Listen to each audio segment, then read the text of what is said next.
Ladies and gentlemen, don't touch that dial. This is episode 36 of the Essential Wrestling Podcast. Karl is on assignment building ice sculptures, but I am here wearing a polo in his honor. John DeConi has a backwards hat. John Smith wearing glasses. It's like he's here. This faction of wrestling fans will never abandon you because it's Tuesday, and you know what that means.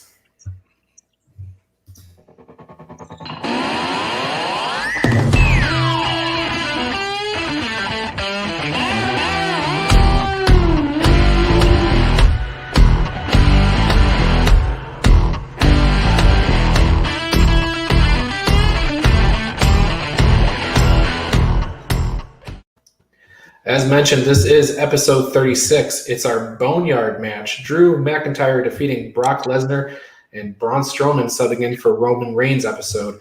My name is Ryan Joy, and I am joined today by Mr. John Smith and John DeConi. We're going to take you through the week. Here are the headlines. Scrap Daddy Adam Pearce earns a Universal Championship match at the Royal Rumble.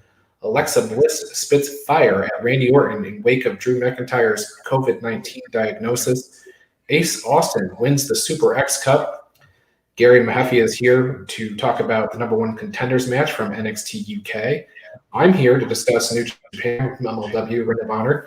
I'm going to reveal number 12 on Karl's top 30 WrestleMania matches as we continue to count down to the Showcase of the Immortals this March.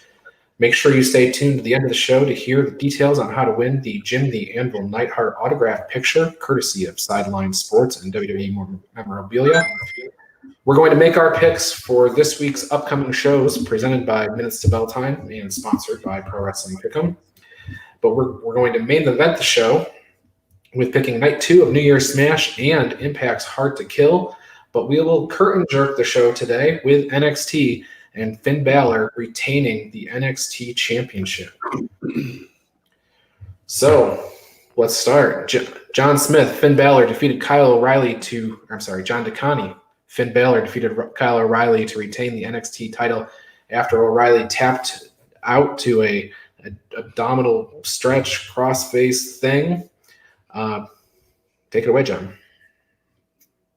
So they only gave this match about 17 or 18 minutes, which, as we know, it's already been a main event. It could have probably gone for 45, but they loaded it up with psychology, which I'm always a big fan of. We had Kyle O'Reilly making a couple of attempts early on at kicks and other strikes to that previously broken jaw of Finn Balor. We had O'Reilly getting put in an abdominal stretch early on. And Finn kind of got his receipt, if you will, for the broken jaw when O'Reilly broke the abdominal stretch by biting the ring rope, and Finn went on to kick him into the ring ropes, and O'Reilly would then be favoring his jaw for the rest of the match. And then O'Reilly would work on the arm, kicking at the liver like last time, wind up hurting Finn's arm. He would go for an arm bar, transition, flipping around to the good arm. He was working on the bad arm. Finn was in trouble for a little while there until Kyle charged, and Finn hit him with a wicked liver shot. Kyle kind of crumbled and backed away, and then allowed Finn to lock in that crucifix-style crossface and get the tap-out win. Would you say better or worse than the TakeOver match? You know what? I wouldn't want to split hairs between the two of them. I think they were both fantastic. This one being a little bit shorter, but no less intense, in my opinion. Yeah, great match to finish off the show. Another great match on the show was Raquel Gonzalez and Rhea Ripley. Raquel got a big W in that match, John DeConi. Yeah, this was the last woman standing match. We had about 5 minutes of them beating each other in, out, and around the ring. Before Rhea would take a backdrop and unfortunately almost missed the announce desk. She kind of landed high on her hip and tailbone there, just enough to make the table explode the way it was supposed to, but also just enough to make it look like, that was almost a really, really bad start. Then Raquel would cover her in the table pits and some of the chairs, but Rhea beat the 10 count there. They beat each other up some more. This match was pretty very physical. What else would you expect between these two? At about the 10-minute mark, they made their way up the ramp. Raquel boot to knock Rhea off of the staging and tumbling down the steps and into the back area. Rhea tackled Raquel through a glass door. Rhea would eventually hit a senton off of the locker room, off the lockers backstage, and through a catering table.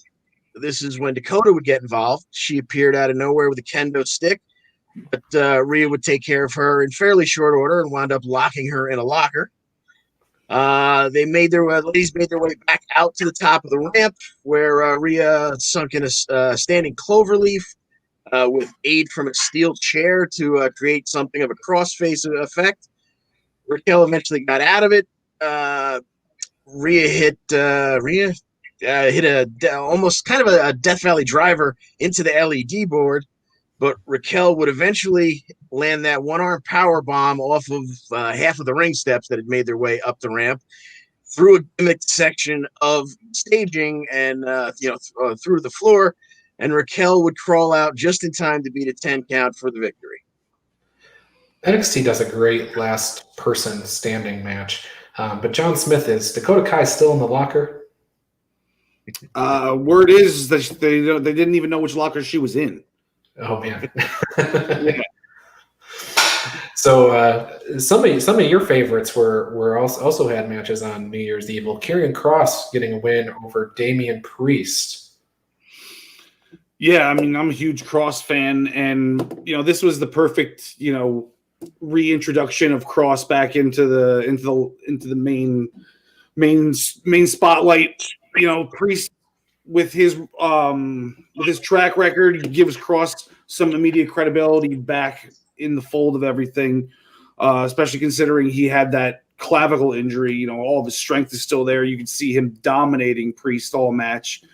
Priest probably had the upper hand 20% of the match. That's about it, of a 15-minute match. It was just, getting beat up all over the place, and then a nice little forearm to the back of the head finish. I haven't seen that from Kross before, but it looks like he's using the Doomsday Saito as a setup to that now instead of just pinning people off of it, or one would assume. I know that they like to do, off-brand finishes in NXT sometimes where you don't necessarily have to hit your finish to win, but I think this is leading towards it, like that's his new finish, which is pretty cool. But I mean, I like the Saito, but it wasn't high impact as much as it should be for a big guy. Yeah, Priest was a little overconfident in that match, right? Towards the end, he's like, I'm still standing. Well, he wasn't for long, right? Yeah. Yeah, he didn't shut up. I don't know what that was all about. Maybe he just wanted one last hurrah before he goes up to the main roster, because that's what we've been hearing. SpongeBob, who knows? But this could be the last time we see Priest, at least on a NXT pay-per-view setting. Yeah, for sure. Now, Santos Escobar and Grand Metalik had a good match there earlier in the show. Santos Escobar retained the interim Cruiserweight Championship. Yeah, we actually went over this one also on your podcast, and I was saying that this is exactly what Lucha Libre should be. It doesn't need to be flip to bounce all over the place. It doesn't have to be an acrobat show. You can do plenty of that and have a nice psychological match with some power moves involved, and this was the perfect combination of the two. And even when they botched Escobar's foot kind of slipped on the ring apron, on the skirt, but he still was able to hold Metalik when he hit the floor and still powerbombed him and saved it. So, they're still being safe in there and, doing their thing. So I was real happy with this match. And I love what Escobar's doing for that title. And I know people will say he's the interim champion, but I think he's doing more for it than I forgot his name over in UK. Devlin, right? Yeah, Jordan Devlin. Yeah, Jordan Devlin. I think he's doing more for the title than Devlin ever could have. Well, I think obviously when we get to the ladder match sometime down down the road. I think we'll see what they both can do. So, also on the show we had Xia Li returning to action. She faced inaction, and she's back. And she's got a mysterious figure on the ramp supporting her. Total new look. Not somebody you want to get in the way of. Timothy Thatcher suffered a minor injury training for the fight pit, I guess, and so that match got postponed. Gargano's arrived by police escort to NXT. We had a mixed tag match. Kushida and Shotzi got the win over Johnny and Candice after Kushida rolled up Johnny.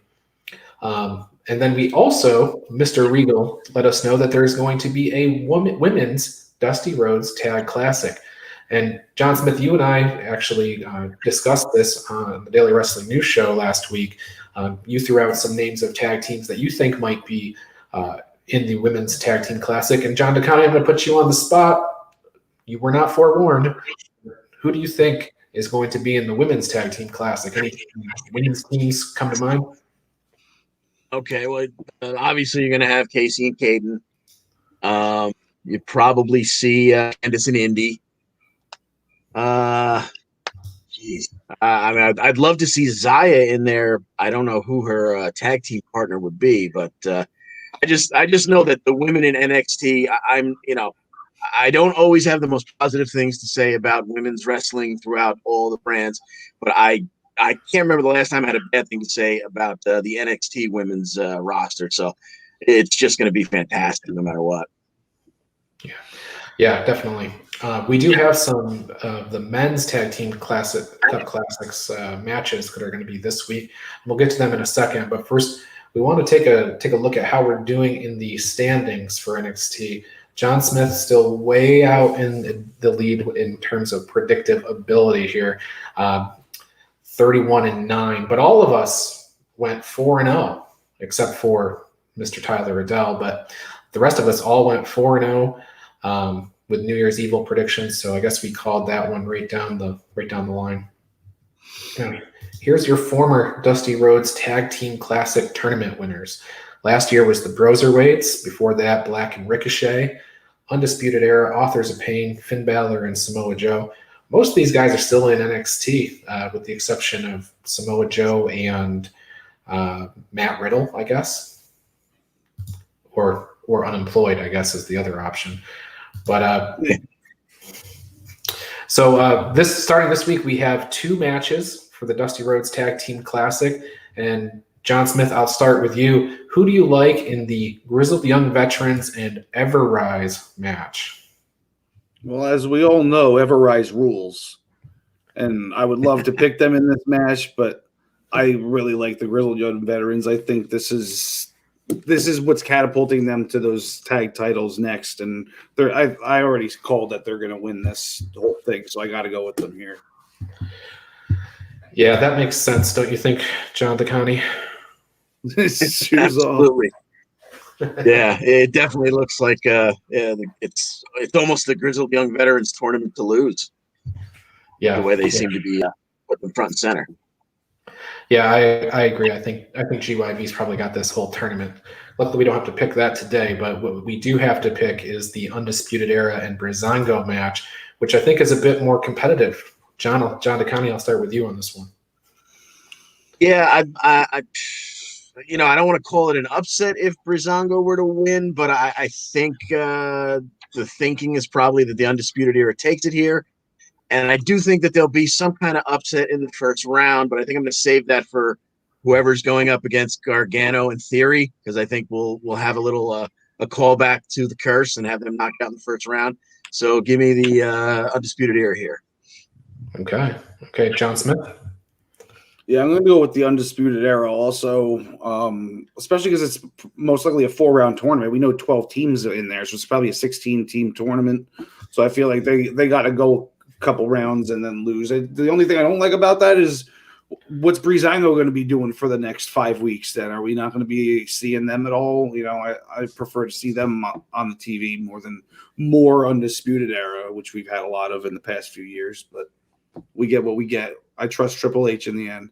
There you go. Maybe we get Breezango facing Oni and Danny for the next 6 weeks or whatever. Yeah, that'd be nice. Okay with that. Yeah. All right. Well, that's going to do it for NXT and New Year's Evil and this week's NXT. We're going to give you guys an early break today, send you backstage. We'll get you back and you'll be here for the rest of the show. So let me bring in Gary and you guys will go get your groceries, John Smith. Yeah, you know it. That's what I was going to say, getting my groceries. All right. Gary, welcome aboard. Good evening. How's it going? Well, it was going okay until John Smith said Santos Escobar was doing more than for the Cruiserweight title than Jordan Devlin ever could. It was like, I think if we have another Worlds Collide type pay-per-view, John and I'll have to have like a virtual arm wrestling contest or something. But Yeah, what does that guy know, that Johnson?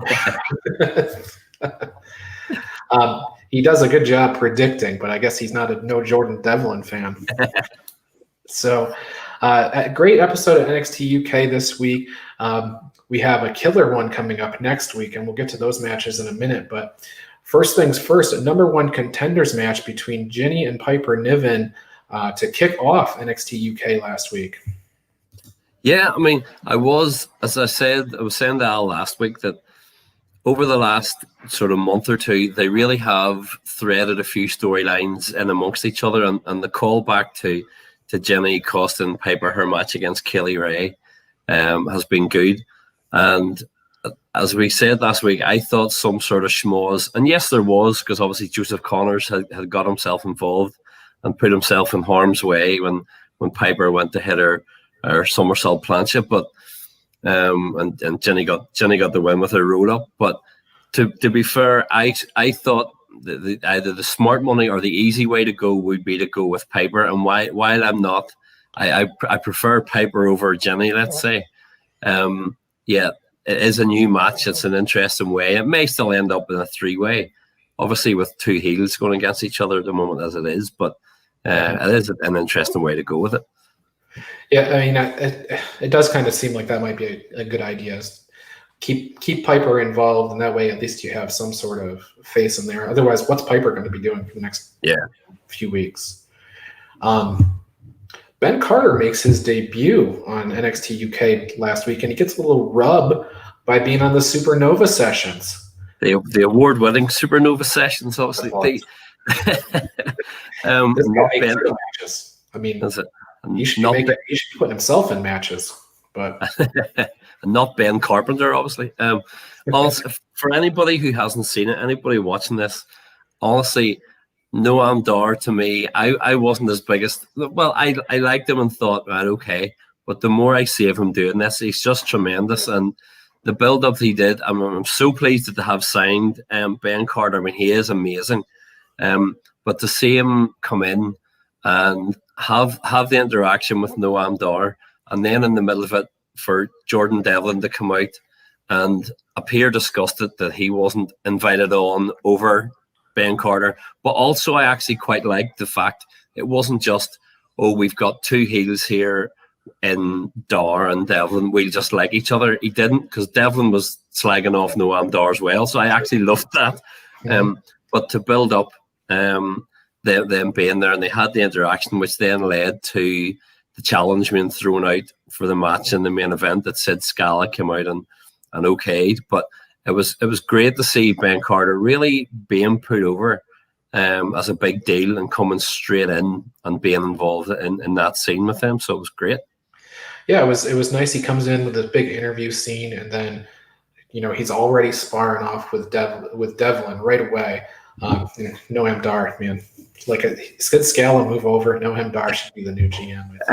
Noam Dar's great. I mean, there's a few wee things, a few wee phrases he says that he's taken from a few UK TV shows, and it's great because some people won't catch it, and I found myself just sitting in my front room laughing at the wee lines. It was absolutely brilliant. It was a really, really good, just a great wee moment.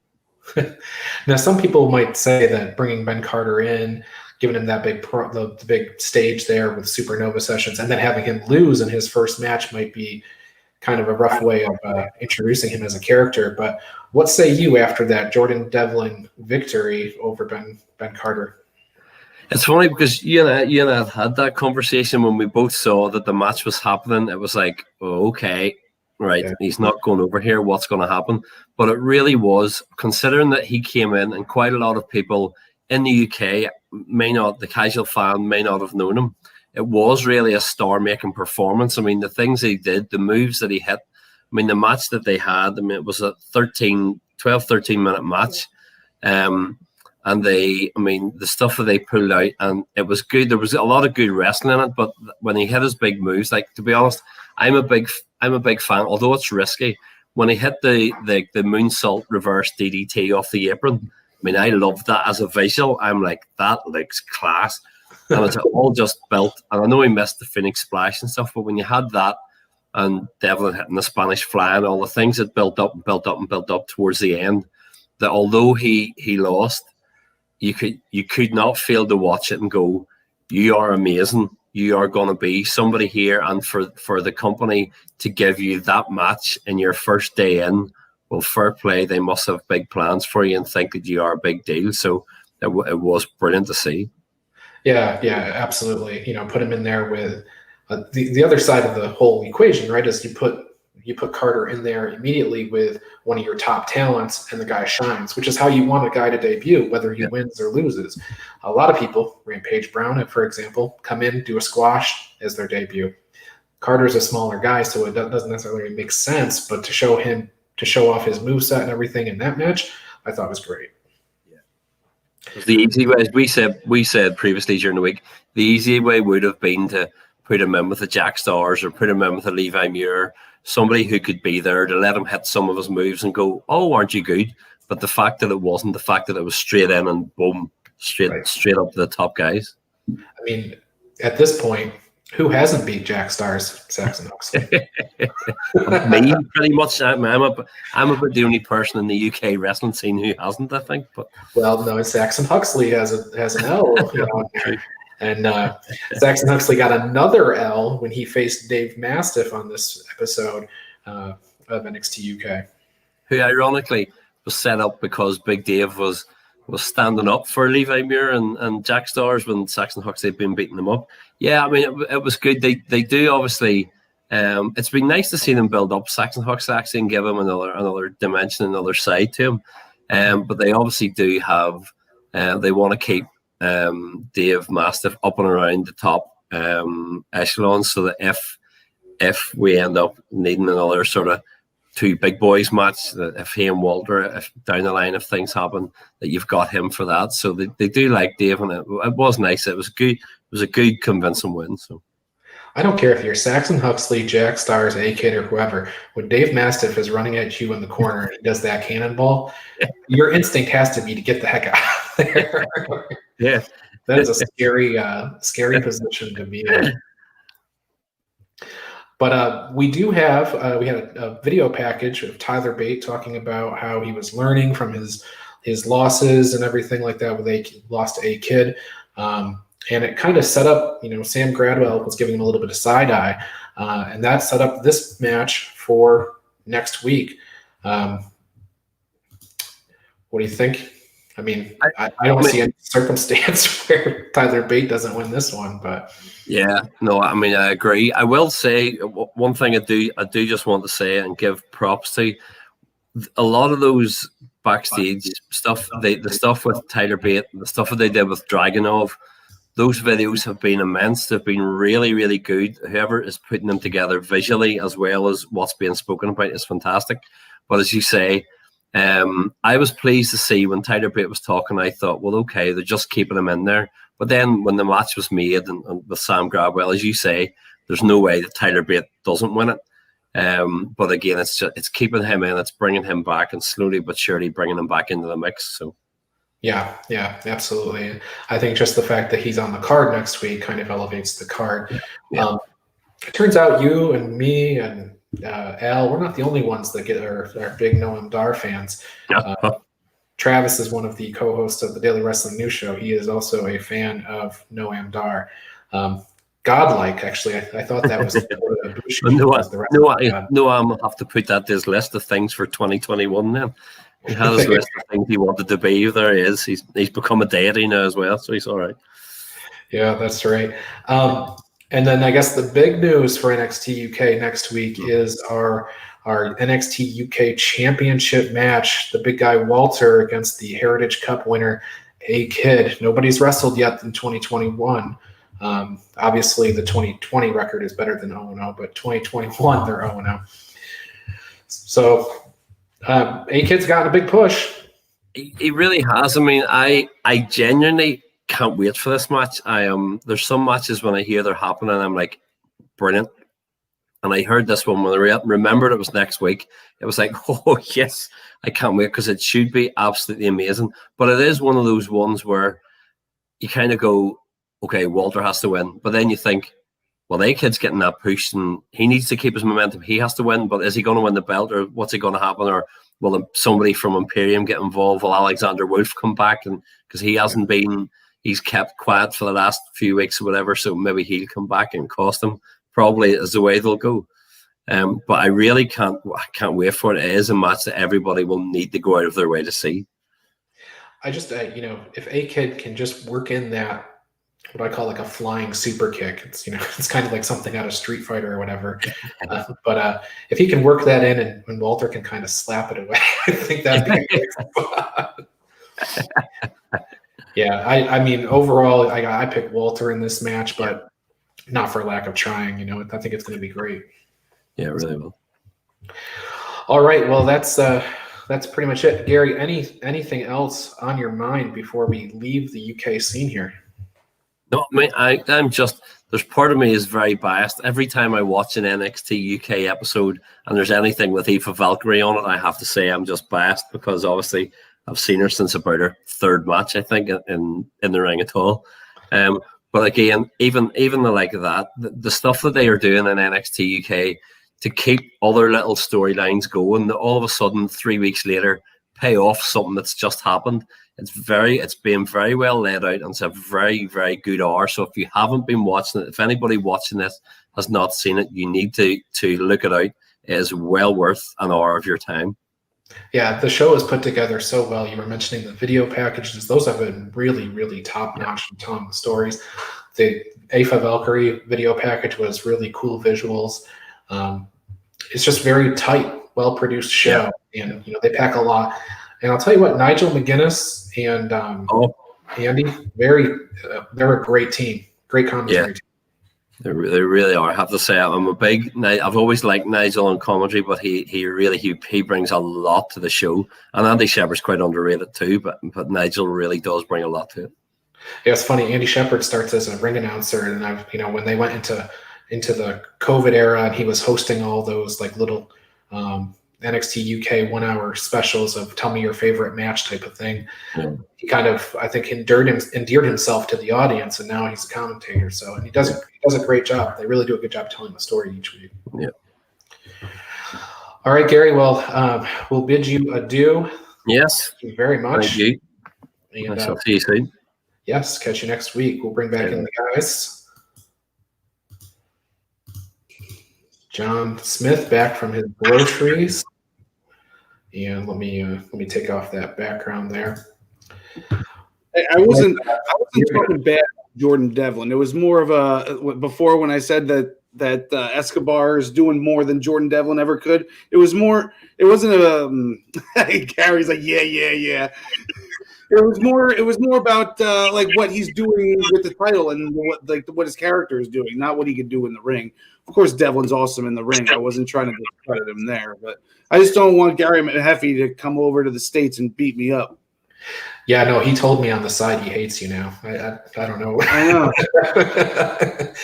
I mean, here's the thing. You've got Jordan Devlin, who is fantastic in that weight class, and then you've got Santos Escobar, who is doing exactly what he claims to be doing. It's representing a whole tradition of lucha libre, and I don't think that we as wrestling fans are getting a disservice at all by having these two guys represent that weight class. Down the road, we're going to get something great from those two. Absolutely. I always say I feel like if Jinder Mahal had Escobar's persona and just way of being in the ring, I think he would still be champion once in a while now. The cruiserweight champion or no world champion. I'm saying Jinder Mahal. I know. I don't think he fits the cruiserweight weight class, but anyway, I digress. But we do need to talk about world champions, and we're going to move over to SmackDown now and talk through that. Roman Reigns kicked off the show blasting Adam Pearce for what happened with Kevin Owens getting a match last week. He almost attacked Adam Pearce, but he backed off when Paul Heyman kind of calmed him down a bit. We have a gauntlet match for SmackDown. It's kind of the key attraction of SmackDown. And Heyman pulled some strings to get Mr. Pearce added to the match. And John DeConnie, break it down for us. We had some top names in this gauntlet match. Yeah, absolutely. We started off with a match between Rey Mysterio and Sami Zayn. Unfortunately, I now foresee this could have been a great spot. You know, he's very upset about losing the Intercontinental title, but this could have been his road to a Universal title shot. But he had his filming with him because he's filming the conspiracy because he's still upset about that Intercontinental title loss. And unfortunately, he distracted himself all the way down to the ring because he wouldn't shut up. And this allowed Ray to hit an almost immediate 619 and frog splash for about a 30-second win and knock him out really before he could even get his Che Guevara hat off. So then Shinsuke Nakamura would be next up for Ray. And they had a nice but if short match where Shinsuke would eventually get Ray to tap to an armbar submission. And then Shinsuke was about to get on a roll, but not before Corbin, who was next up, came in and decided to attack a downed Ray. And we went to commercial, and by the time we came back, it was into the Shin and Corbin match. Shin whipped Corbin into the corner. Corbin will slide out, slide back in routine. Unfortunately, he slid back in to knee to face. Kinshasa for the win. Next up for Nakamura would be Daniel Bryan. Here's a dream match for you that unfortunately didn't, time we all would have loved to see it get. But Bryan got a little bit of a roll, hit two of his corner-to-corner running drop kicks, but went to the well one too many times, and in the middle of the third one, caught the Kinshasa, and Shinsuke got the win there. So now the music hits, and the head of the table appears on the top of the ramp. He accompanies his boy Postman Pierce down to the ring. Roman and Jay Uso slide in and proceed to beat the holy hell out of Shinsuke Nakamura. And then Roman slides back out to convince a hesitant Pierce that he's getting in this match. Slides him in just in time to meet a super kick, which knocks Pierce out almost immediately. And then he is dragged on top of Nakamura for the win.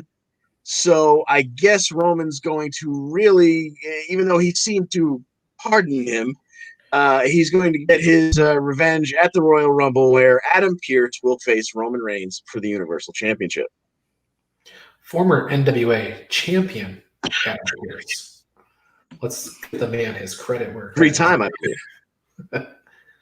3-time, okay. 100%, yes. Well, I'll put you on the spot. We have a whole Royal Rumble special coming up, and we'll talk about that at the end of the show. But I'm going to put you on the spot right now. Who do you got, Pearce or Roman Reigns? Ooh, this one's going to be rough. I think the head of the table finds a way to squeak. Yeah, I'm going to go ahead and agree with you. I think that's going to happen. And in recent memory, John Smith, our predictions have all kind of been one and the same. Are you going to go against the grain here? Is Adam Pearce going to be Universal Champion? No, I can't see them doing this even from any sort of storyline booking perspective. Nobody cares enough about Adam Pearce to care that he was, given the championship. It's not like when Vince won it, or even when David Arquette won it in WCW. At least he was relevant in some sort of way in pop culture. I mean, the one thing that I'll say after watching this is that it feels like after watching that long gauntlet match, I wanted Shinsuke Nakamura to wrestle Roman Reigns. And, hopefully that's a setup that we're going to get at some point down the road. because getting wins over Rey Mysterio and Daniel Bryan as the two top baby faces on SmackDown, along with King Corbin, which is probably the number 3 heel on SmackDown. That's no small feat for Shinsuke to do in one night when he only won 2 matches in 2020. Yeah, Nakamura's been really getting the short end of the stick for a long time now, and I guess he's paid his dues. Yeah, and well, he may get some revenge because next week he faces main event Uso on SmackDown this coming week. So, guys, John DeConnie, I'll go with you since you laid out the gauntlet match for us. The next opponent in front of Shinsuke Nakamura is Jey Uso. Who do you got? This is a tough one. I'm not sure if Roman's there. I think maybe he finds a way to help Jey to win, but I'm going to go with this being straight up one-on-one, and Shin gets a little modicum of revenge by taking out main event Jey. Yeah, John Smith? This is a coin flip to me because, I mean, either way, it's going to be, Shinsuke's coming after Roman. He's going to try to win the Royal Rumble. I think that's what's coming out of this match. I'll go with Jey also, or with Jey instead of Shinsuke, just because of interference, I think. I might have to have you play that back for me. Did you say you think Shinsuke Nakamura could win the Royal Rumble? No. Okay. I said that's what's coming out of this match is Shinsuke saying, I'm chasing after Roman now, and the only way I could do it is by entering the Royal Rumble. Okay. I don't think he can win it. Maybe he'll make the top 4, the last 4, but I mean, he's already won it recently, and there's no way they're giving him a second one already. Well, that's a great point because the one thing that makes a good Royal Rumble is when you don't necessarily know who's going to win. And if you build up multiple people, like we were talking about the storyline with Daniel Bryan never having won the Royal Rumble, now you have Shinsuke Nakamura who's got a vendetta. You have multiple people that you can put your money down on. It makes for a more compelling Royal Rumble. So all goodness there. Changing subjects a bit, Sonya Deville apparently is going to be Adam Pearce's helper, and it's a good thing. Time couldn't have been any better because he's going to need some help as he's training for a Universal title match now.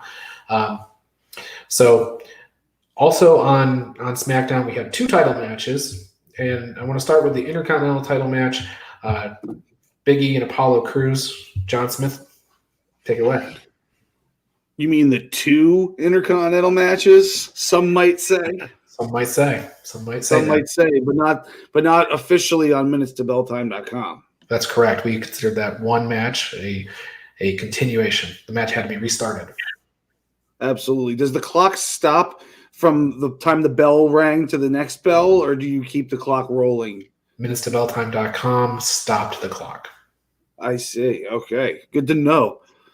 Yeah. So Big E and Apollo Crews, they had a nice, few-minute match, and then they end up with a suplex double pin combination type thing, and they both get pinned at the same time. Referee calls it a draw. Apollo then challenges Big E, this is how you want it to end, which we've been seeing a lot lately from like the Hurt Business a couple weeks ago, yada, yada.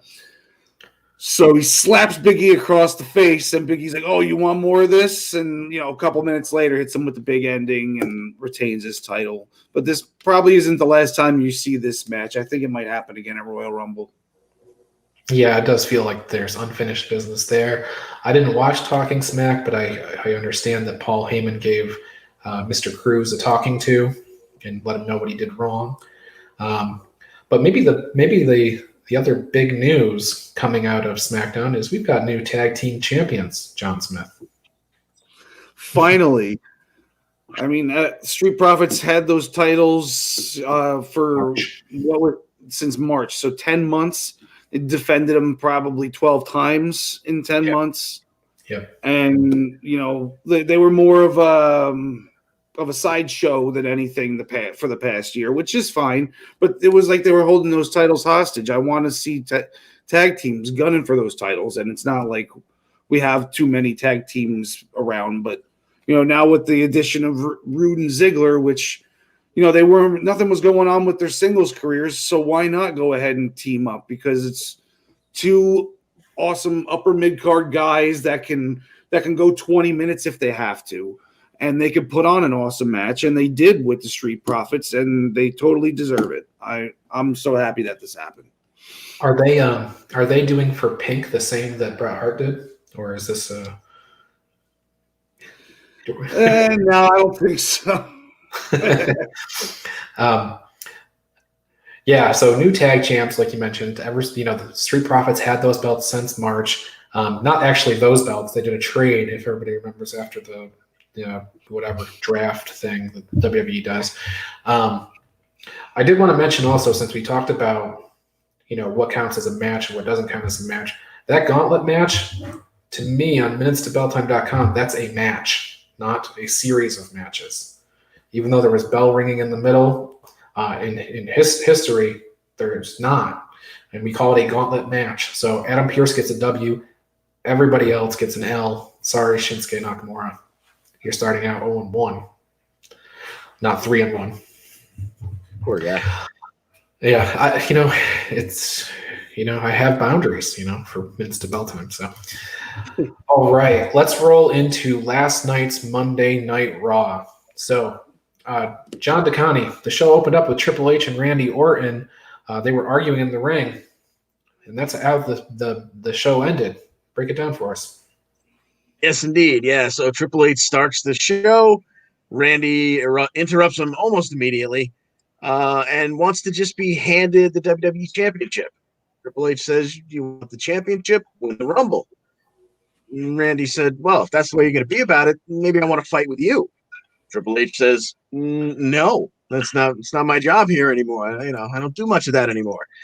And then Randy makes the inevitable, your balls are in Steph's purse jab, and Triple H punches him in the face, which Randy takes as an acceptance for their match, which would bookend the show in the main event spot. So we had Randy and Triple H in a match that I was calling one more time for no good reason. And Triple H, not too far into the match, goes for his signature sledgehammer and rolls himself back into the ring, standing in the corner, setting up for the big sledgehammer smash. And we get the inkling that the Fiend is about. Half the lights go out, half the screens go out. And then all of a sudden, magic happens, and the sledgehammer is set on fire. And then we get the full lights out. Now we know the Fiend is somewhere around, or someone very close to the Fiend. When the lights come back up, Triple H is gone, and Alexa is behind Randy Orton. And she does her best Street Fighter impersonation and throws a fireball at him. And the show ends with Randy gasping for air and, kind of wincing and mumbling in pain as he's been blinded. So. Well, in the wake of WWE announcing that super spectacle show for India, it makes sense that they would invoke the Indian character from Street Fighter at the end of Monday Night Raw. Dalsim. Yeah. Yoga fire. That's right. Yoga uppercut. So that, I don't want to spend too much time on this, but if your balls are as weighty as Triple H's, wouldn't you want Stephanie to carry them for you? Yeah, it's got to lighten the load. It's a 4-man back. Think of all the bumps he's taken. Back doesn't need that extra weight. Correct. Okay. Like I said, let's not spend any time on that topic. But there might be something sharp in her purse. Oh, there you go. A bobby pin or something. On the subject of ballsy things to do, Lacey Evans defeated Charlotte Flair with outside interference from Ric Flair. Ric Flair grabbing the leg of Charlotte as she goes to suplex Lacey into the ring, and then they leave for the hotel. So I don't know. I guess Rick is back to his old tricks. But then, John Smith, we get into the Jackson Riker, Jeff Hardy, Elias portion of the proceedings. Yeah, no, I mean the first part of it when it was Riker versus Hardy didn't last too long because Elias interfered and Riker got the quick win in under a minute. But it 47. was all just to set up Jeff Hardy challenging Elias, saying that he's afraid, and the normal sports entertainment that we get. And so Elias reluctantly agrees. They have themselves a nice few minutes of a match, and then Hardy wins. And then Elias, for some reason, is upset that Riker didn't interfere, even though he told Riker not to interfere. Well, I mean, if Jackson Riker had gone through the Alpha Academy with Chad Gable, he would have known that he was double speak there. So This is true. Don't do what I say, do what I mean. That's right.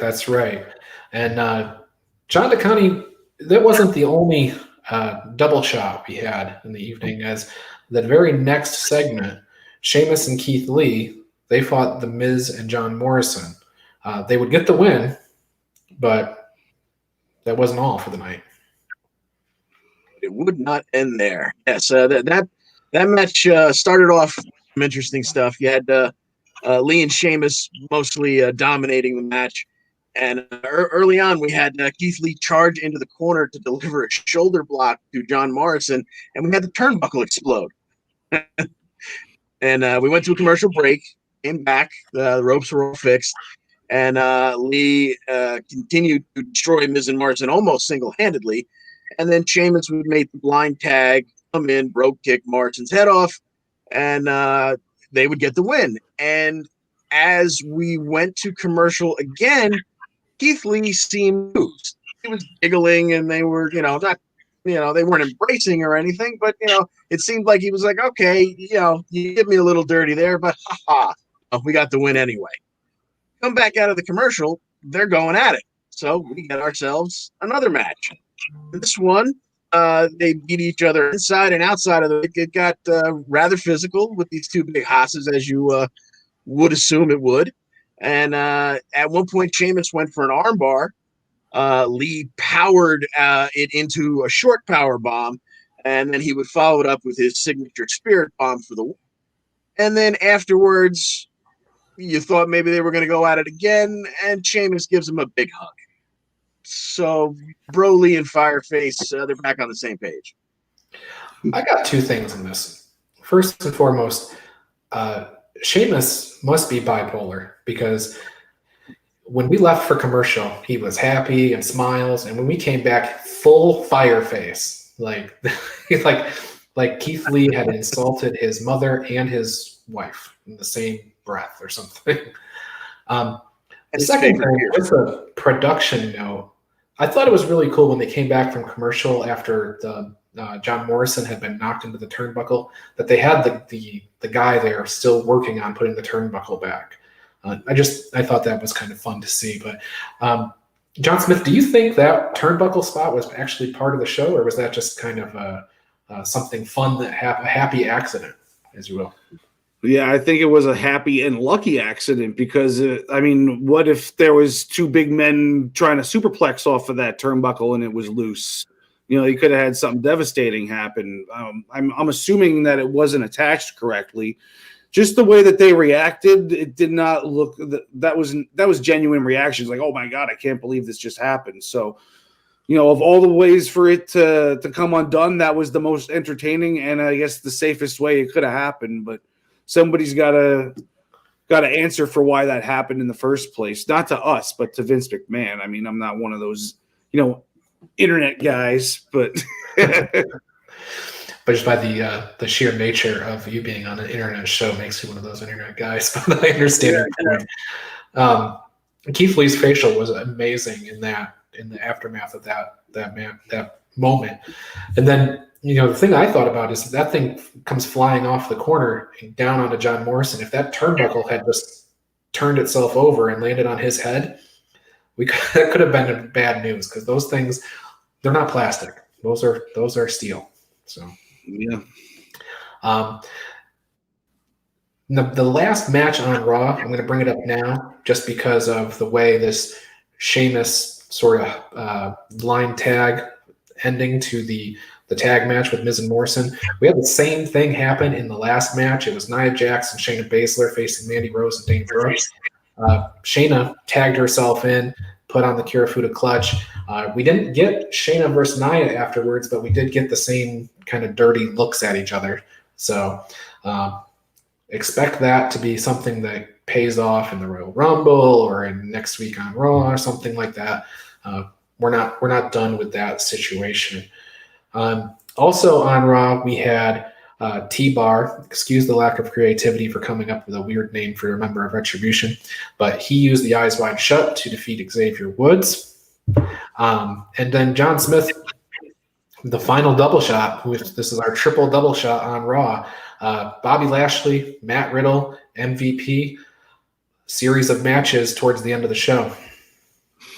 Yeah, I mean, why do the same thing 3 times in one show? But for some reason, I didn't mind it.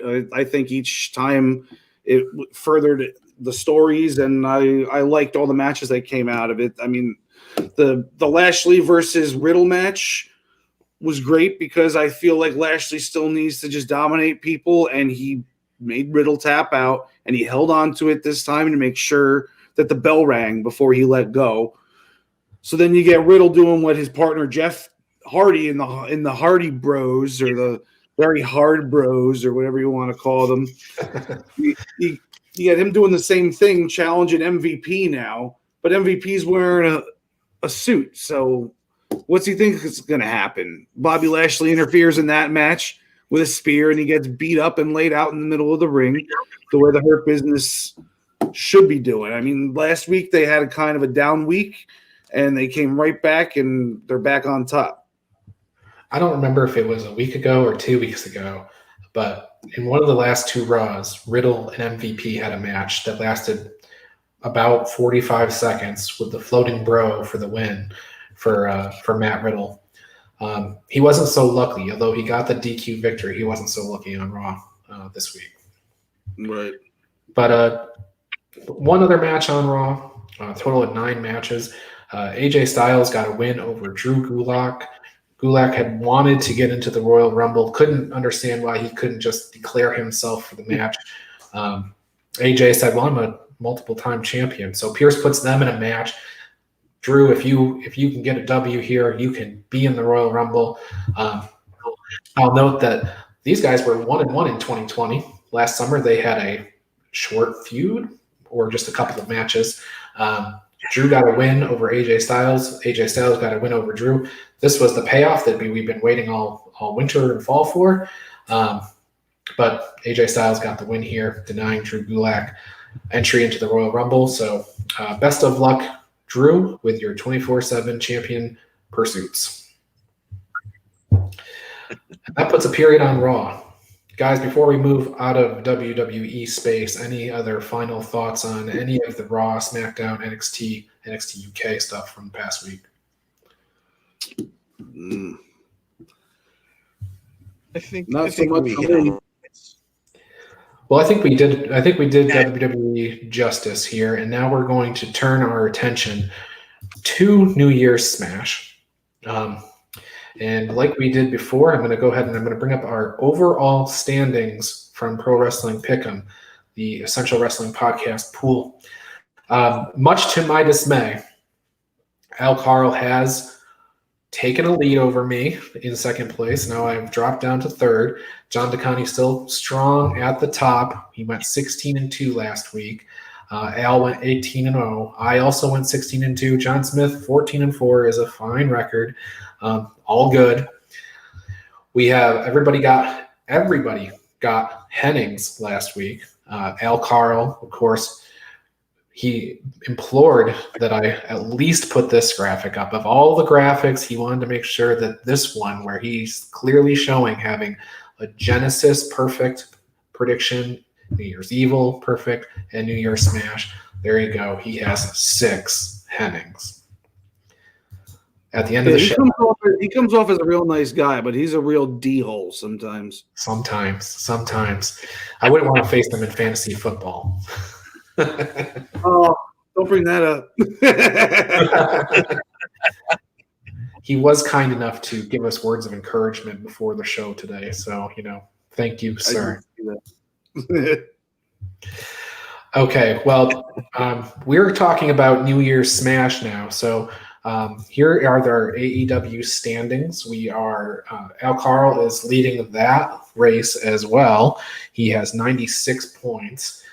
Tyler Adele's in second with 73.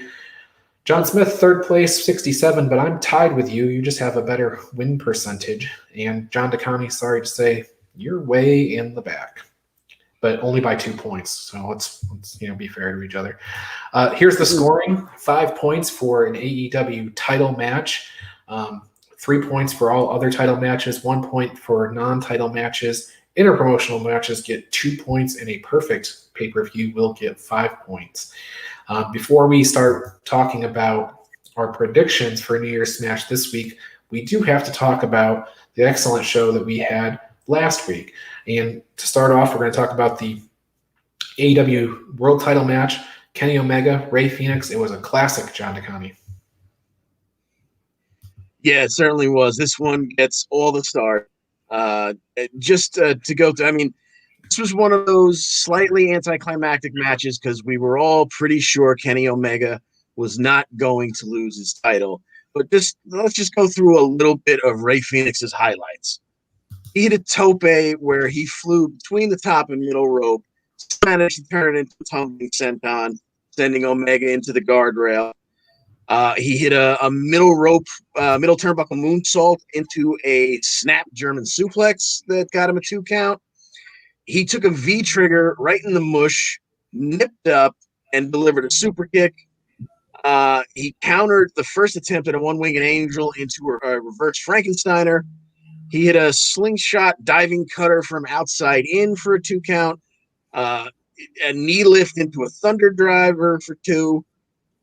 And he even managed to tip his cap to Eddie Guerrero doing the shimmy before a frog splash that unfortunately he caught Kenny's knees on. And that would eventually lead to a Tiger Driver 98, V-trigger, one-winged angel, and a 3 count. And a retain by Kenny Omega. But that was not the end of the match, or not the end of the festivities, at least. Callis would come in afterwards on the mic, go to the Tron where we saw backstage Kingston, Butcher, and the Blade attacking Pac and Penta, letting Fenix know he was not getting any help tonight. And then he urged Omega to finish Fenix off. This led to Moxley coming out with the barbed wire bat and the Good Brothers making the save for Omega. Moxley would get a magic killer. Random folks started jumping trying to jump the ringside barriers and come in to help out. The Good Brothers and Omega pretty much held the ring. This would lead to the Young Bucks coming out and a moment of tension, but eventually a Bullet Club reunion that was entirely too sweet. There was a little bit of a follow-up to that on Being the Elite, the Young Bucks' YouTube show yesterday, where the Good Brothers and Kenny Omega and the Young Bucks were taking photos together, and then there was a segment with just the Good Brothers and the Young Bucks talking, backstage about, oh, well, you probably saw my face. I wasn't really on board, but, we eventually got on the same page there. So I think that's a to-be-continued story for sure. The rumors, the news, everybody you talk to says that the Good Brothers were highly recruited by AEW at the launch, but they ended up re-signing with WWE. So that was how things were supposed to start. Young Bucks, Good Brothers, big feud. Didn't get there, but yeah, circumstances would have it. We have an Impact and an AEW partnership that could produce that match in the future. So to be continued.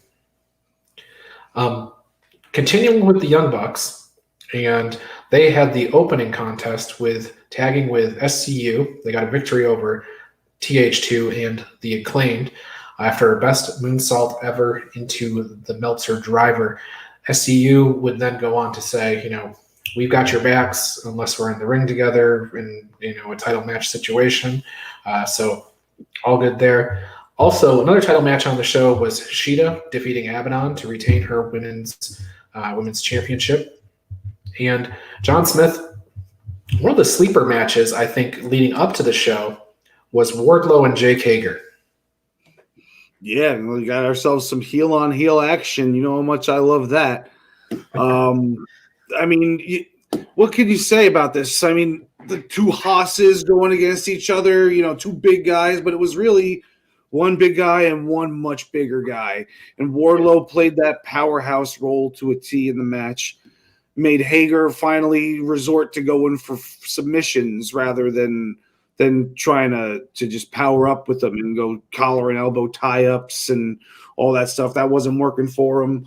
Wardlow ended up hitting a swanton bomb at one point, which is pretty cool to see a big guy like him do. I'd like to see him keep his feet on the mat, though, especially with his the rest of his repertoire. He doesn't need to be jumping off the top rope at that size. But that's a very minor negative in an all positive match, in my opinion. I was never a Jack Swagger fan back in the WWE days, and I could take or leave him here in AEW, but I really liked this match and the whole pep talk that MJF gave him after the match. It almost made it seem like they were coming together as a group a little bit. I appreciated the Jake Hager, listening to MJF, but then saying, thanks, you're all right, now drag it. Because it kind of felt right on character for that character that Hager is portraying right now. It's so Travis said on the Daily Wrestling News Show this morning he thinks MJF's going to take over that group. I think we've all speculated about that at one point or another. Jericho, maybe he's going to be a full-time commentator. I don't know. But I think for sure MJF has got his roots planted in that group now. Matt Hardy signed Private Party to a deal, some sort of contract. They brought the gin. Snoop brought the juice. I guess Matt Hardy's going to get some portion of Private Party's payroll. But in return, Matt Hardy's supposed to be making Private Party champions. So we'll see how that plays out. In John DeConnie, Cody Rhodes had a match on this card in an effort to promote Go Big Show. Wait, this wasn't a John Smith match? All right, I'll take this one. And Cody got his theatrical entrance. There we go.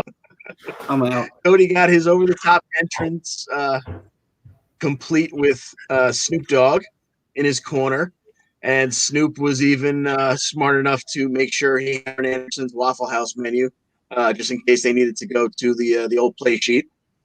Mm-hmm. And again, you expect, Matt Sydal did not have the greatest of entries into AEW, but putting that initial move aside, you expect nothing but good stuff out of him. And these two had a really fun and entertaining match, but go figure, it ends with a crossroads for the win. But once again, this is not where this segment ended, as some incidental contact with Luther and Serpentico earlier in the match when they were around ringside led to Luther and Serpentico attacking Cody. Sydal coming back to kind of help make the save, and it would all end up with, I guess, perhaps a tip of the cap to earlier in the evening when Christopher Daniels did the best moonsault ever. We had Snoop Dogg going to turnbuckle and hitting what I've come to call the slowest splash ever. So now I think the Joe Big Show got their money's worth. So let me ask you two guys to give me who did it better, Matt Sydal's debut in AEW or Snoop Dogg's debut in AEW? Who had the better top rope maneuver? Well, I'm going to go with Snoop Dogg. I'm going with Snoop Dogg. Snoop just by a hair. Yeah, well, Snoop, because when you're that high, the effects of gravity don't have that much of an effect on you. So that's why he floated so slowly down onto the guy. Sydal was just, wreck yourself and leave. Yeah. He misread Roman's, at the time, new merchandise. Yes. So, all right. So we've already gone through the New Year's Smash standings and the perfect pay-per-views and the AEW standings and all that stuff. Now let's get down to picking our matches for night 2. Points are on the line here, guys. So as I bring up the Elite in action, John Smith, I will start with you. Who do you have in the Elite match? Oh, I've got In Action winning this one. Not. Yeah. It writes itself. They're going to dominate and win. John DeConnie, any thoughts on who they might face? I was kind of racking my head to think of who that could be. I wouldn't mind it being the Acclaimed, and so throw somebody else in there just to see the Acclaimed get another beating for their very talented raps that they are focusing on the Young Bucks. So not sure, but that's just a out of nowhere guess. Yeah. But you are in the camp of the Elite on this match? Most definitely. Yeah.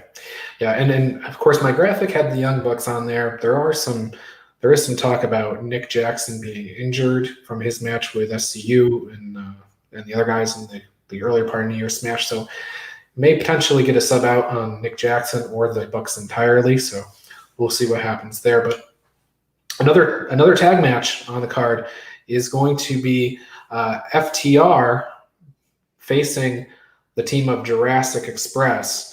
And Marco Stunt, although not featured in this picture, Marco Stunt is subbing in for Luchasaurus in this after Dash and Dawson, Dax and Cash, whatever their names are, kind of goaded him into the match. So, John DeConnie, who do you have?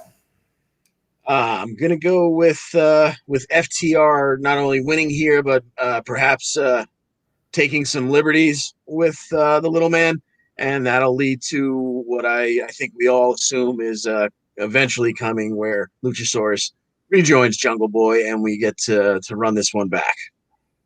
John Smith, what do you think about that? Yeah, their names are Cash and Cawson, the Crevival, actually. Excuse me. And I got them winning easily. Maybe they'll have a nice 12-minute match, but I don't think they need to cheat to win this one. Yeah, I'm going to pick FTR as well. As much as I'd like to see little Marco have a good match, I think the better combination would be Marco and Luchasaurus versus FTR, because then Luchasaurus could pick Marco up and throw him at FTR the whole match. I don't think we'll see that out of Jungle Boy. So, moving right along, I don't have a graphic for Chuck Taylor versus Miro, but that's a match that's going to be happening. And if Chuck Taylor loses, he will be Miro's young boy until the wedding. And John Smith, I explained to you what a young boy was last week on the Daily Wrestling News Show. Who do you have in the Chuck Taylor and Miro match? This says Miro written all over it. This is going to be a long-term storyline. So, yeah, you got to go with Miro. John DeConnie? Yeah, if they even think about robbing me of the humor of seeing Miro treat Chuck as his young boy, I'll never forgive them. So give me Miro. And do you have any thoughts about what task Chuck Taylor will get first? Ooh. Oh, God only knows. Maybe get some more hair dye for Miro. I think the blonde, he's losing some of the blonde. So fair enough. I also don't have a graphic for the NWA Women's Championship match, but we have Serena Deeb defending against Tay Conti. John DeConnie, going back to you, what do you think about this match? Does Tay Conti have a chance at winning the World Women's Championship? Oh, that would really be exciting, but I think she's too. She's just coming along in her development. She's making great strides. I really enjoy watching her. She will have the Dark Order backing her up, but I think Serena Deeb is just too good, and she will retain. John Smith? I'm actually going to go the other way with this one because the Dark Order is on her side. Maybe she's not going to ask for the help, but I think she'll get it, and I think she'll win it, and maybe give it right back a couple weeks later, because NWA isn't going to want their title to be in AEW for too long on somebody that's not contracted with them. But I think that it would be interesting, especially with the the couple of backstage vignettes that I've seen from the ladies. I think this is the way they should go. So I think that's what they're going to do. Now, interestingly enough, Serena Deeb is not under contract with NWA. She's under contract with AEW. I believe when this is all said and done, that title goes back to Thunder Rosa.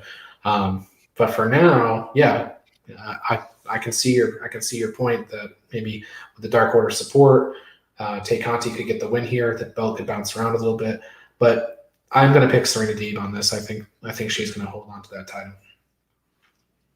But John Smith, you get first dibs on picking Pac versus Eddie Kingston, and this is not a match that's easy to call, I don't think. That's really hard. I just love that this match is happening more than anything. I'm going to go with I got to go with Pac, whatever. Pac-Man. Are we going to see a lot of interference from Lucha Bros and Butcher and Blade? Yeah, I'm sure we'll see everybody, my best friend and the Ice Cream Man, and we'll get it all. John DeConnie. Yeah, I think this one could have a lot of mayhem at ringside, and like John Smith said, just really a coin flip. But I think Eddie Kingston is so bulletproof because he's so darn good on the mic, and he spends half of his time as more of a manager than an in-ring performer. So I think Pac takes this one. Yeah, I'm going to take Pac also for maybe a different reason. I think that Pac is getting ready for Omega. And so I think that they're going to, give Pac the win. Eddie Kingston kind of just had his pair of title matches. So I think continue to build Pac and get ready for that big Pac and Omega match, which we know will steal whatever show it's on. So, okay, we have a couple of other things on the show. We have Cody Rhodes, who will be in Britt Baker's waiting room. As you can see, he's featured here with his black hair because I don't have a picture of him with his natural color. And then can you have a picture of him unemployed next time, please? I can always pull this one up.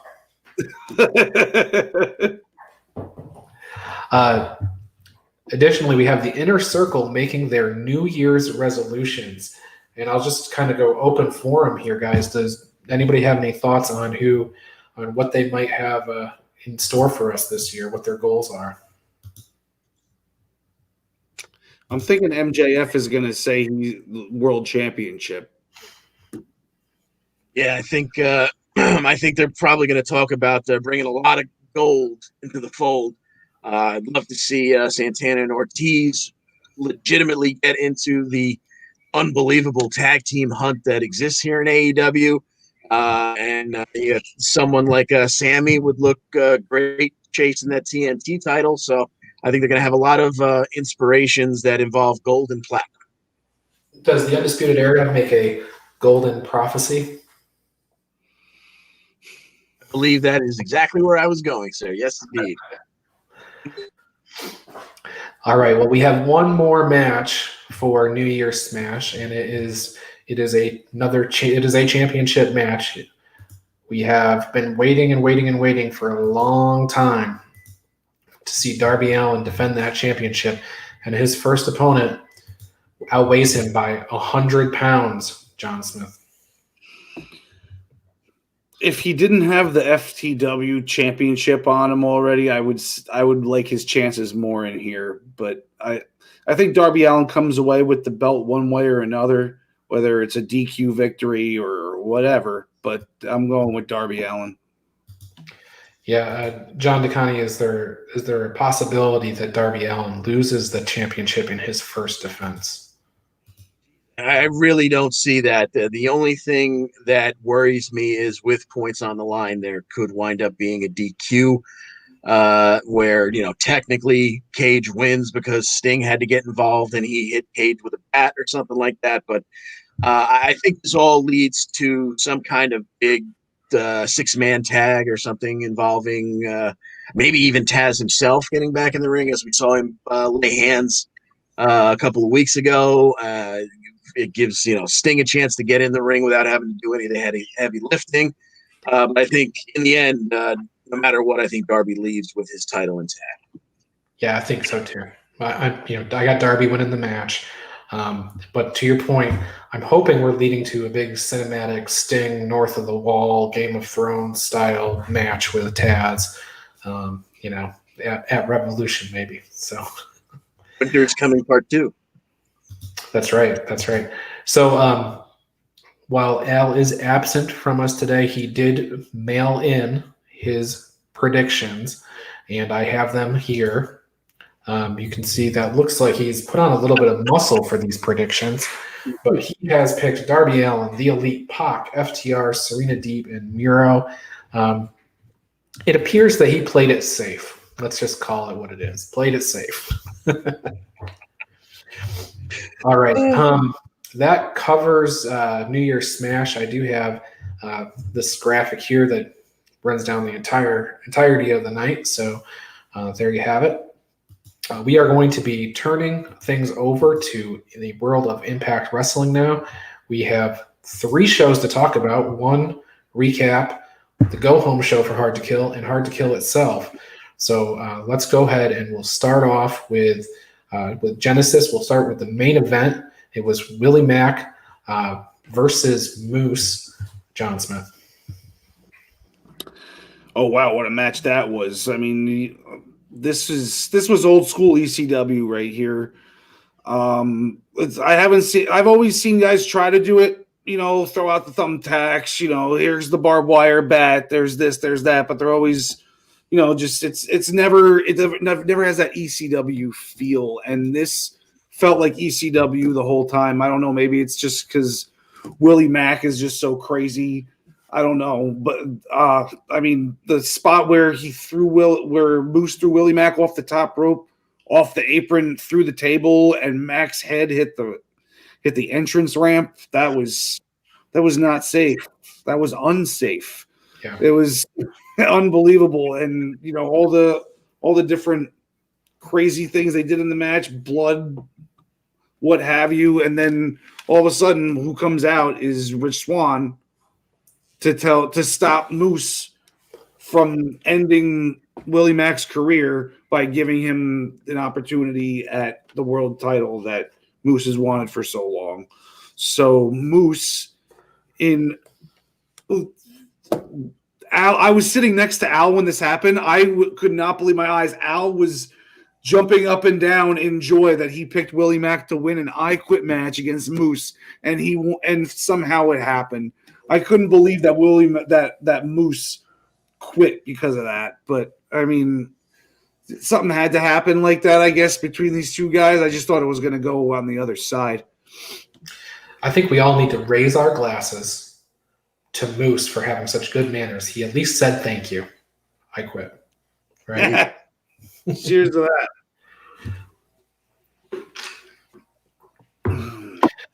Also, on the undercard of that show, we had Jordan Grace getting a win over Jazz. It was a roll-up, just a basic win.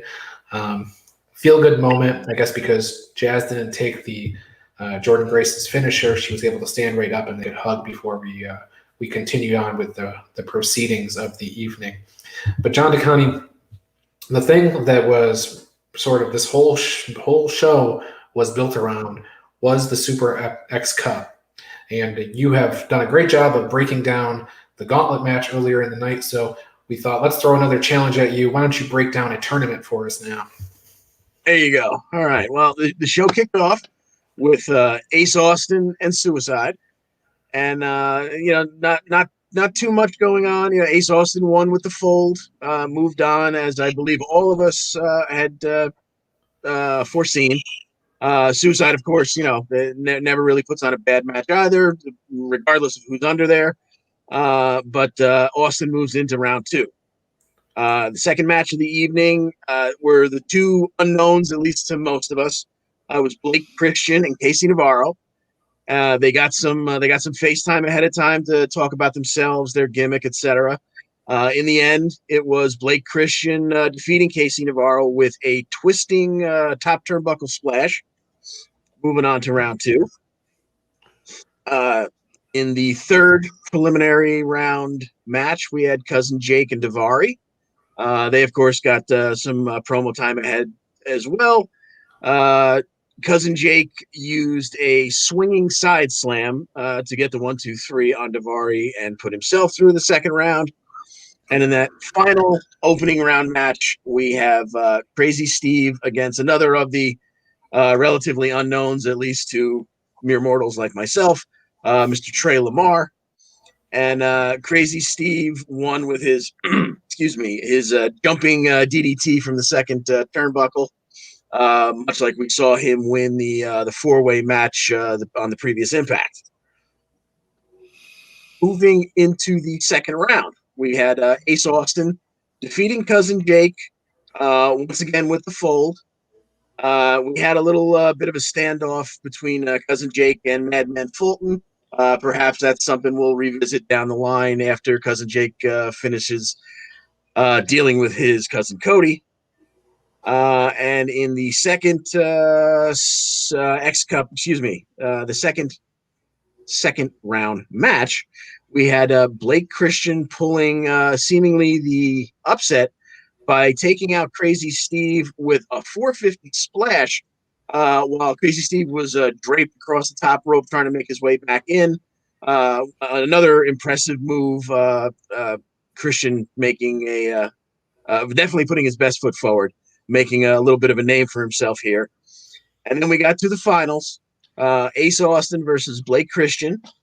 And these two put on a heck of a match. Wasn't incredibly long, but you got to see more of Christian. You got to see him really, show what he can do. But in the end, the inevitable, Ace Austin wins with the Fold and raises the Super X Cup. Yeah, and he joins the list of Super X Cup tournament winners, along with Desmond Xavier, Samoa Joe, and Chris Sabin. So he's in good company. Look at that, Chris Sabin, 2003. 14 years ago, he was a Super X Cup winner, and this weekend he'll be main eventing Hard to Kill. So good on you, Chris Sabin. And, of course, Ace Austin for winning the tournament we just spoke about. Okay, so like I mentioned, we have Impact this week. We have a 4-match show on Access that's going to be kicking off here in about 35 minutes. So let's hurry up and get our picks in for that before it's too late. First and foremost, we have Taya Valkyrie going against Kimber Lee. John Smith, who do you like in that match? No points on the line here. I like Valkyrie to win this one. Yeah, it's probably the setup for her title match this weekend. John DeConnie, any tomfoolery here where Kimber Lee gets the win? I wouldn't think so. I'm going to go with Taya as well. Okay. Outdated graphic a bit nowadays, but we do have Cody Deaner facing Tommy Dreamer on tonight's Impact. John DeConnie, we'll start with you this time. Give me a new look Cody Deaner. Tommy, almost never wins a match, and you've got that new click with Deaner, Doring, and EY. So let's keep them rolling now. John Smith. Yeah, same here. Just a sidebar. I was doing some research on Cody Deaner. Apparently, he's like a motivational speaker for children as well. So look past the hard exterior that he now has with Eric Young and Joe Doring. There's a really nice guy underneath all that. But let's not dwell on that. Let's talk about Tenille Dashwood and Rosemary. John Smith, we'll start with you. I got Tennille Dashwood winning simply because of Caleb with a K. John DeConnie will Taya Valkyrie come to the assistance of Rosemary? I wouldn't think so in this one. I'm assuming that last week we had Tennille trying to convince Rosemary that Taya is going to drop her, so this would, I guess, help her make that point if Taya does show up to help her out. I'm assuming that's going. Not that I know why Tennille feels she needs a tag team partner now that she's out of the tournament, but I assume that's where we're headed.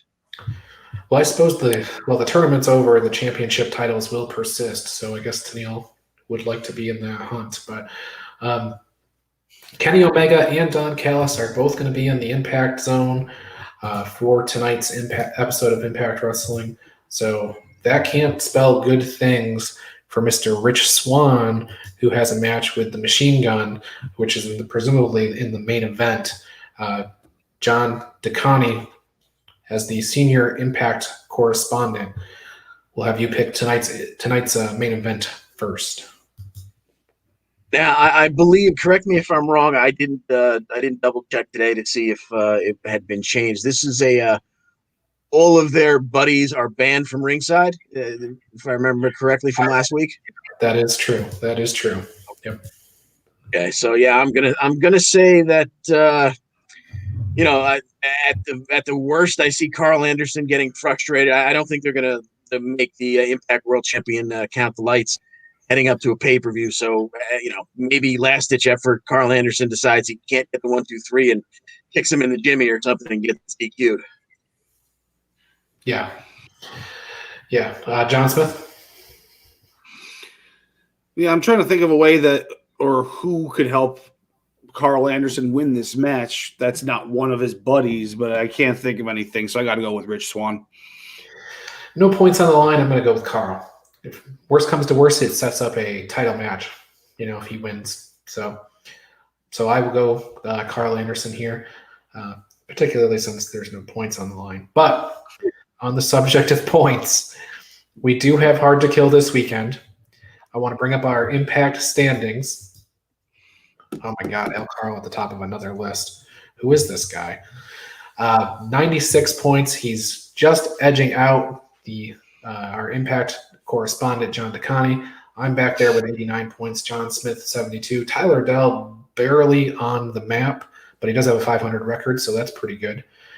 Our scoring for Hard to Kill will be 5 points for an Impact title match / main event, which is going to be the 6-man tag. 3 points for all other title matches, 1 point for non-title matches, 2 points for interpromotional matches, which we don't have. Well, we do have one. We'll have to discuss with Al Carl how the point system will work on that main event, because I guess it's going to be 10-point match. Perfect pay-per-view gets plus 5 points, which I believe will be plus 10 if that main event is worth 10 points. We start our proceedings here with the reinstated Knockouts Tag Team Championship match. Havoc and Nevaeh versus Tasha Steelz and Kiera Hogan. It's the finals. We've been waiting all this time. These are the teams that we thought would be there. They're there now. John DeConnie, who do you have? Okay. With all the talk by Josh Matthews about how much he was behind Hogan and Steelz, I like when one of these tournaments shakes out and something happens that you don't see coming. So I'm gonna go with Havoc and Nevaeh here.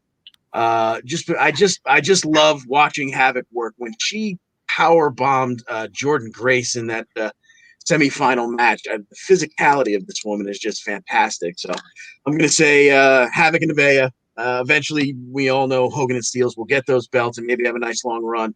But I think just to give us something we don't expect, give me Havoc and Nevaeh taking the initial titles. John Smith, agree or disagree? Disagree. I think, personally, I would go with John DeConnie's opinion over mine and Impact, especially considering my track record compared to his. But Kira and Tasha have been my picks since the beginning of the tournament, and I'm not going to go against them now. And I just want to be right more than anything. You guys are right. This is probably one of the harder matches to call. Both Nevaeh and Tasha Steelz came into Impact earlier this year about the same time. So there's not like one team is more established than the other. I think I'm going to go with Havoc and Nevaeh for no other reason than John DeConnie has got a good record picking matches. So Oh, God, don't let that be your guide. That's a cop out. Yeah, that's a cop out. In all seriousness, no, though, I think that they're the bigger team, and I think Kiera Hogan and Tasha Steelz will be a lot more fun chasing the belts than they will be as champions. So that's my reasoning. We have a 6-man match. It is not the main event. First, we have a 6-man tag match between Eric Young, Cody Deaner, and Joe Doring versus the team of Tommy Dreamer, Cousin Jake, and Rhino. That'll probably be one of the earlier matches on the card. John Smith, I'll go with you first. Who do you think takes this match, this 6-man tag? I got Eric Young's team winning just because they're the hot new thing, and it's not just a mashup of 3 guys, Fair point. John DeConnie? Yeah, I absolutely agree with what Smith said. They've caused a lot of mayhem, but they haven't had but I believe one match.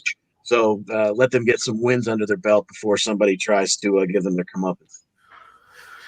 Yeah, I'm with you guys. I don't see a scenario where the other team wins. In fact, I think Dreamer probably added to the match to take the pin. So we have, and it's a shame Al Karl is not here to talk about this, but the X Division Championship triple threat match. Our champion Manik defends against Chris Bay and Rohit Raju. John DeConnie, who do you think comes through with the X Division Championship? Manik wasn't available to have his picture drawn, so we just put up TJP's in the graphic just for sake of them, not being friends, and thought I'd have to add somebody in there. I mean, those two are like oil and water. I don't know what would make you do that, but anyway. This one is definitely, I had a little hesitation on the Knockouts tag titles, but this is definitely the hardest one on the card for me to pick. I'm gonna go with A. Perhaps we get a revisiting of the way Rohit kind of screwed him over, weaseling his way into the 3-match to eventually take the title. Maybe this is the receipt. He gets a little payback here, but really, any of the 3 ways this goes, I would not be the least bit surprised. Give me Chris Bay. John Smith, what do you think? My first thought was Mannix, so it's probably wrong. So I'm gonna go with I'll go with Rohit. I'm going with Rohit. Rohit had a pretty long title reign. I think it went 4 months or so. That's pretty good. Chris Bay's was kind of on the shorter end, I believe, only one month or so, maybe 2. I'm going to go with Chris Bay in this match. The reason being is I don't think TJP retains. I think they're going to move him on because I don't think they're focusing on him very much. Rohit, I don't think they're ready to dial that back right yet. And Chris Bay, he's getting all the push in the world. And I think Chris Bay versus Ace Austin in the very near future is a match that we are probably going to be seeing. Which, in the context of me just laying that all out, I think I'd really like to see Manik versus Ace Austin too. So, but I'll stick with Chris Bay. Okay. Eddie Edwards and Sami Callihan in a barbed wire massacre match next. John Smith, start with you. Barbed wire massacre seems like a pretty violent thing to be getting into. But you called the I Quit. You had the I Quit match earlier. I'll have you pick our barbed wire massacre match first. I'd love to know what exactly the barbed wire massacre is. I'm assuming maybe like all the ropes are wrapped in barbed wire, and there's various items wrapped in barbed wire, plus spools of like lone barbed wire. Who knows? But this seems like it's gonna be, at least for a while, the end of their feud, and I think the face needs to come out on top. So I'm going with Eddie Edwards. Okay. John DeConnie? Yeah, I agree 100% with the last part of what John Smith said, that I believe Eddie Edwards needs to come out on top of this one. It's just driving me nuts trying to figure out how, who comes to Eddie's side and who keeps Ken Shamrock out of this. Maybe Alicia Edwards shows up with a can of mace. I don't know, but give me Eddie Edwards. Okay. I'm going to go ahead and pick Sami Callihan. The reason is we have a face champion and we need some heel contenders. So, I know they've had matches before, but I'm going back with Sami Callihan in this match. Okay. We're getting towards the end of Hard to Kill show, but we have probably the Knockouts Championship is one of the final championship that's on the line. And we have Taya Valkyrie, whose contract status is a mystery to everyone, facing Deonna Purrazzo. John DeConnie, starting with you. All right. I'm just glad to see Taya back in the ring. She's done a whole lot of extracurricular work this year. I can't wait to see these two go at it. I'm going to go with the Jersey Girl. Give me Deonna retaining, I guess, mostly for the fact that we really don't know what Taya's future is. And this would be a heck of a line to add to Deonna's resume. I totally agree. John Smith? Yeah, I agree as well. You can't end Deonna's second run as quickly as you ended her first run. Yeah. Main event time on that show. We have a 6-man tag match between Kenny Omega and the Good Brothers. They're facing Rich Swann and the Motor City Machine Gun. This is an interpromotional 6-man tag team match. Our AEW World Champion teams with our Impact Tag Team Champions against our Impact World Champion and the former Tag Team Champions. John Smith, I'm going to go straight to you with this. Who do you think wins the interpromotional 6-man tag? I think this one's the easiest one to pick on the card, and it's the Bullet Club. John DeConnie? Absolutely agree. Omega and the Good Brothers. Yeah, I agree. I mean, I think Omega. The thought of Omega crossing a promotion and losing a match is pretty slim in my mind. But so I guess we're universal on that one. Now, earlier we were talking about that X Division Championship match being hard to call, and it was hard to call. But there's another match on this card that I've saved to the end because I think it's very interesting, very fun. We have Ethan Page facing off against a man he looks an awful lot like. That is the Karate Man. So a Ninja Turtle headband. It was whatever the Google machine gave me. It looks like it's actually cropped off of a Ninja Turtle. I love it. So there you have both of them 0-0 for this year so far. They haven't had a match yet. Let's see. Who wants to go first? Who wants to take a stab at this? I'll leave it up to you guys to decide. I'll go. Okay. I know that regardless of who wins this, I will be entertained. And quite frankly, I would leave it blank on the EWP and sacrifice the point just to make sure I got the entertainment value. But since we're making picks, give me Ethan Page learning a lesson from the Karate Man, but eventually using that lesson to take the victory. So you pick Ethan Page. Okay. John Smith? Does this count towards the pool? It sure does. 1 point. Then I'm going to go with Karate Man. It's crazy how I needed that information before I made my pick. I think that we're going to get a lot more of this because everybody's going to like it so much.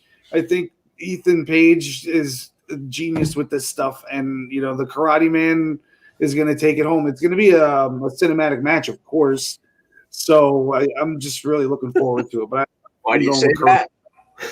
that? Yeah. I'm going to pick the Karate Man in the sense that I think this is going to be Ethan Page, as we've talked about so many times, John DeConi, losing on his way out of the territory. Good call on your good call. So let's give Al his time to share with us his picks and see how much he differed from us.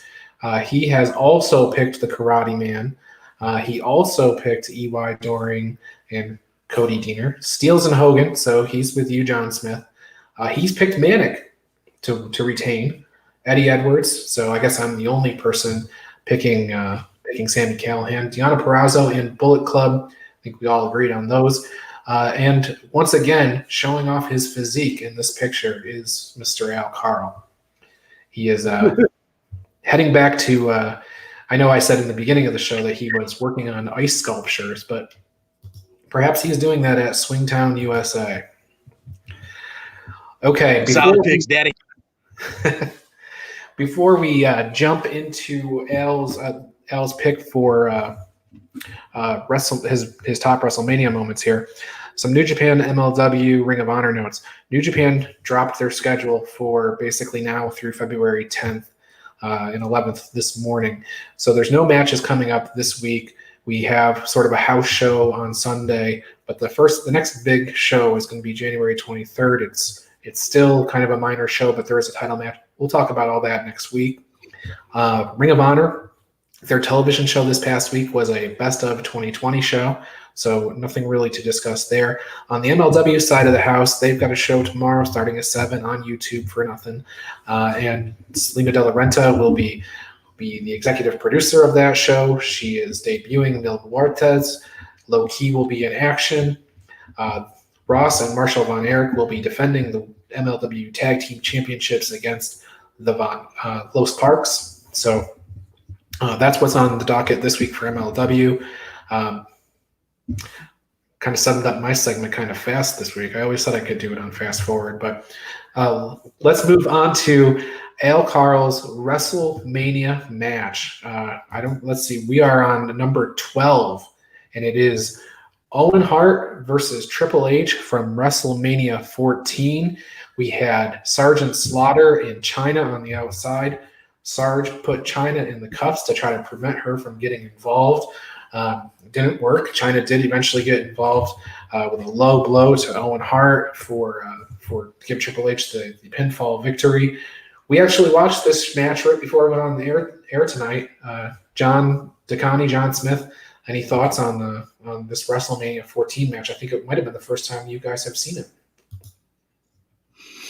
Yeah, it was the first time I've seen it, only because that's a time period of my life where I wasn't watching wrestling for about a year and a half. I watched 13, I watched 15, but I didn't see 14. So I was always a big Owen Hart fan, and I know I say Andre the Giant's my favorite of all time, but I didn't really live through much of his career. Triple H has been my actual favorite ever since he was the Connecticut Blue Bloods. So seeing this match, it was classic older school Triple H. It was DX, but he still had a lot of his, blue blood to him still. He had the braid in the back of his hair, and it was nice seeing Owen again. I haven't watched an Owen match in a while, so all around very happy watching it with you guys.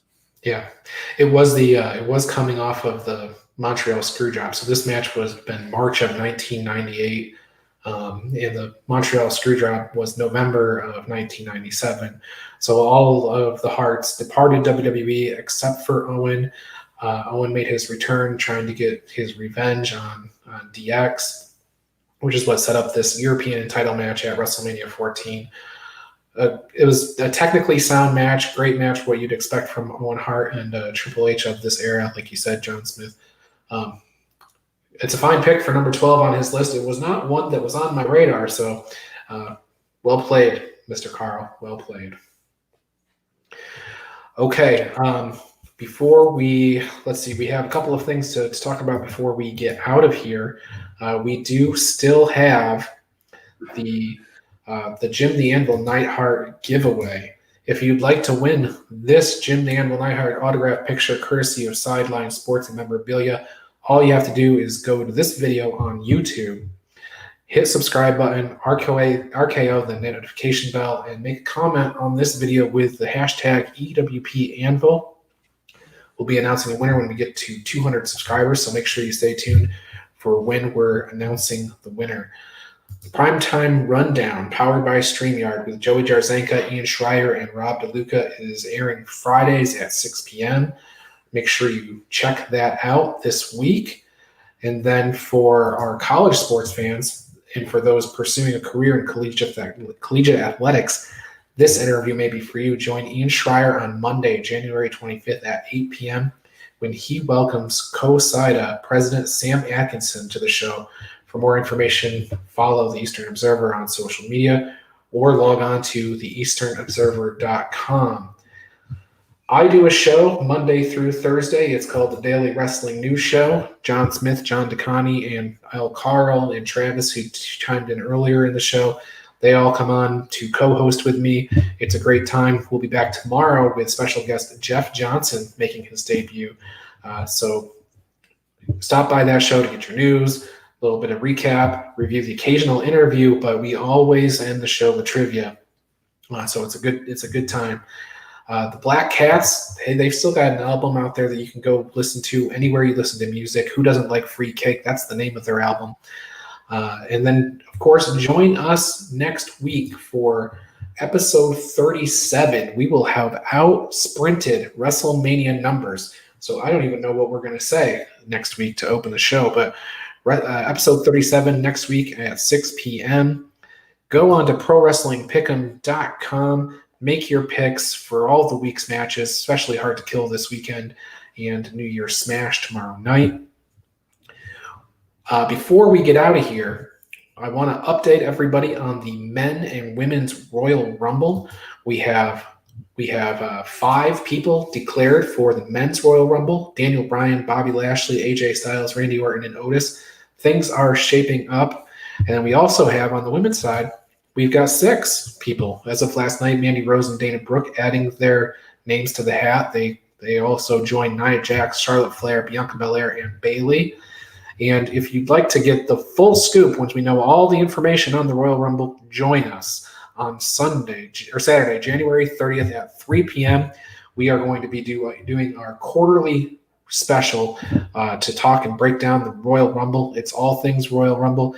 You can see there a picture of Ric Flair from Royal Rumble 1992, where he won with a tear in his eye.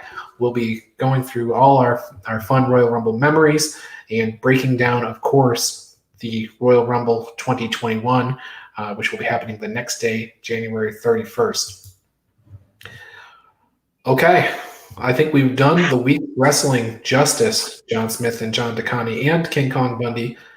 For Gary Mehaffy, for King Kong Bundy, for John Smith, John DeConnie, take us home.